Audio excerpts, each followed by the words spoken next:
Catus, Maximus here, this time with a review of the Harbor Freight Quinn 100 tooth ratcheting straight box wrench combination wrenches. Anyway, I actually didn't buy these retail. They're actually pretty expensive at Harbor Freight. For the metric set, it's like $135 or something. Pretty darn expensive, to tell you the truth. It is a 12-piece set, 8mm through 19 with no skips. I did actually pick these up at a pawn shop, surprisingly enough. No case. I paid $50, and it was still an impulse buy, but at least I had a reason for it besides making a YouTube video. That would be because of all the ratcheting box wrenches, the only sets that I have that are actually straight like this are actually a Blackhawk set that I got a long time ago, probably like 15 years ago or so. The problem with the Blackhawk set was it was a short 7-piece set, and it was missing the 8, the 9, the 11, and it was one of those oddball sets where they didn't include the 17 or the 19, kind of frustratingly. And it's always been a bit annoying. I have plenty of other ratcheting box wrenches, but it always annoyed me having that kind of nice Blackhawk set, but the fact that the sizes I use a lot, such as 8, 17s, and 19s, it just didn't have. So really I got this Quinn set. Not that I'm going to replace them, but I'm actually going to take the ones that the 5 wrenches out of this, put them with the Blackhawk, and then take the remaining 7 and try to pawn them off on a friend for like $20 or $30, so I at least make some kind of recovery. So that was the whole excuse. For $130, the retail price on these, it does have a lifetime warranty from Harbor Freight, but it's still a little bit of a hard pill to swallow considering you have so many other options now, like from Ulsa Tools, Gray. There's just a ton of different options for these wrenches, so Harbor Freight's charging a lot. They are 100 tooth. Makes me wonder exactly how reliable they're going to be. They do have pretty low back drag. If I show you here on this 10mm, which is pretty lightweight, it's really low back drag. These are not rebuildable. These are assembled either in one of two ways. Either this ring, what I'm suspecting is, if we look, the ring turns with this. So either the ring is press fit onto this little socket thing here. Actually, it's not. Looking at the 19mm, when I turn the 19mm, that ring doesn't turn, but if I put some strain on, it does. Which means there's going to be a tiny little super thin wire type snap ring. A lot of ratcheting box wrenches are built like that, where this is going to have a little undercut. There's a tiny little snap ring, and if you put a lot of use on them, particularly if you're really wrenching on them with a lot of sideways force, they can pop out and fall apart. I've seen a lot of different posts online, a lot of pictures of ratcheting wrenches that have fallen apart. So at least you can get them swapped out from Harbor Freight. They do some things such as, like on the 9 and the 10mm, it's actually well, let me flip this over. The exact same forging, exact same wrench. They just put a slightly smaller, I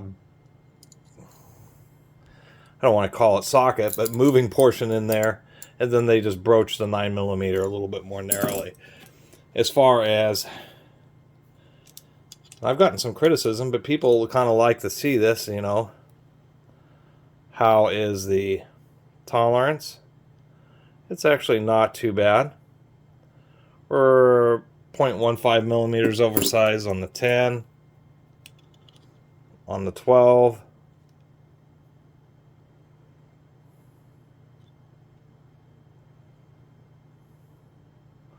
.19 on the 14.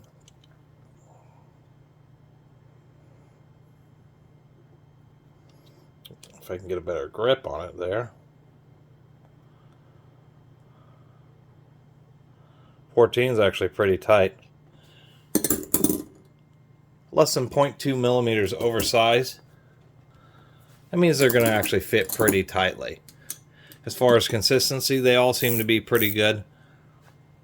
And I guess that's the one last thing to really say, is just the fact that they do have pretty low back drag. I worry about the overall durability of them. One, just how well it's going to retain the little socket ratcheting portion. under heavier use, and how well the 100 tooth is really going to hold up. A lot of people kind of get, I think, a little too into the super fine tooth counts, and it's really not that big of a deal. I mean, maybe if you're a flat rate mechanic working in an auto dealership, then yeah, every last little tooth is going to count. If you can remove a fastener and have with 1.5 or 2 less swings of the ratchet, then you can end up making a little bit more money. But for most people, and in my personal opinion, I'd rather have coarser teeth just because they're larger and just a bit more robust and a bit more reliable. But having a low back drag is going to be a bigger deal, because a lot of bolts end up getting, as soon as you get them loose, you still can't really reach them with your fingers. So it's nice to have a low back drag so that you can still ratchet them out and not have it just rock back and forth. Other than that, not a lot else to say. I was looking online. Apparently they're made in Taiwan, so at least they're halfway decent build quality. But Harbor Freight sure is charging a lot for these. It's one of the most expensive of all the Quinn branded tools. And I'm surprised they just didn't put an icon name on it. But I guess what they've done is they put the reversible 15-degree offset ratcheting wrenches with icons, and then these straight ones are, of course, the Quinns. Now, the deal with straight ones is they don't have a reverse lever. Technically, it makes them a little bit more reliable, less parts, less, there's not a hole in the head, so less area for dirt to ingress. And then how you reverse them is you just turn them one way, or you flip them over and you ratchet them out the other way. The only thing you have to be careful of is there's lots of situations where you're removing a bolt, but there's something behind it, and you may be unscrewing the bolt, and if you don't pay attention, you can black hole yourself where the bolt ends up getting against something, and you're not able to run it back in without getting in there with pliers or something. So I always mention that. Anyway, that's my little review of the rather expensive Harbor Freight Quinn 12-piece 100-tooth straight ratcheting box wrench set. Anyway, I really appreciate everybody who's been watching and subscribing, and if you haven't subscribed, please do. Till next time, Catus Maximus out.